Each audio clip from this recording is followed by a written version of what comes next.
when you're looking at a company like OpenAI with these investors putting billions of dollars in it, someone would, in theory, come along and be like, Sam, thanks for all your hard work. You're not going to be they'd Palmer Lucky him like they did at Facebook, right? They're like, you don't get to talk to the public anymore. We're replacing, like, that kind of thing happens all the time for reasons that are strictly about appearances or public, perception. What is that reference? I don't know the Palmer Lucky thing at Palmer Facebook. Lucky, well, again, trying not to get into politics too much. Palmer Lucky was on the politically wrong side of an issue early on when his company Oculus was acquired by Facebook, now Meta, and he was basically forced out of a leadership position there. And he ended up leaving the company. And that was purely And for he political was to be clear, Wonder Kid, front of magazines, super. He was on previous. the cover of Time magazine. Everywhere. Like, Yeah. I do Right. remember him being The everywhere. father at one of point. VR, everything. Yeah. It wasn't just like, oh, like some random guy got fired. Like he was the Wonder Kid for them. Yeah. He was like Jimmy Neutron is like my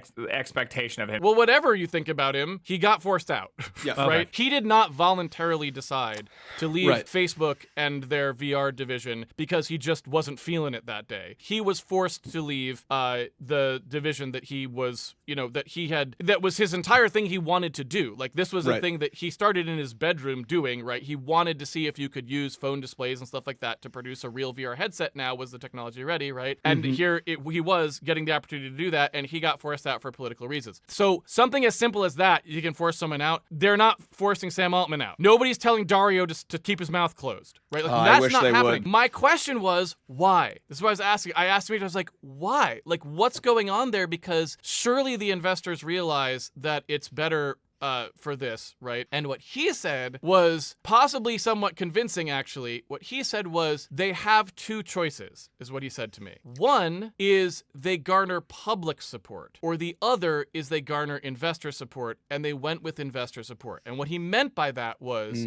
if you tell a story about how AI is just going to be beneficial for everybody and that people won't be losing their jobs and that it will just be like, oh, it'll be easier to get your work done or whatever it is, whatever the publicly, we're just empowering artists, we're not taking their jobs, that can't raise the level of investment that you can from private investors if you tell them you're putting everyone out of work. So he said they had two choices. One was to go and say that we're putting everyone out of work and we're basically going to be a pariah because everyone's going to pay us and no one's going to pay anyone else and raise their $1 trillion. Or they could actually say something positive, but they wouldn't be able to raise that kind of money because it doesn't sound like you're replacing the entire industry with one computer. And they chose the one that gets them the investment. And I was like, okay, that's a pretty reasonable way to say that. That could very well be the case. That makes a lot of sense. I So didn't you even think about it that way at all.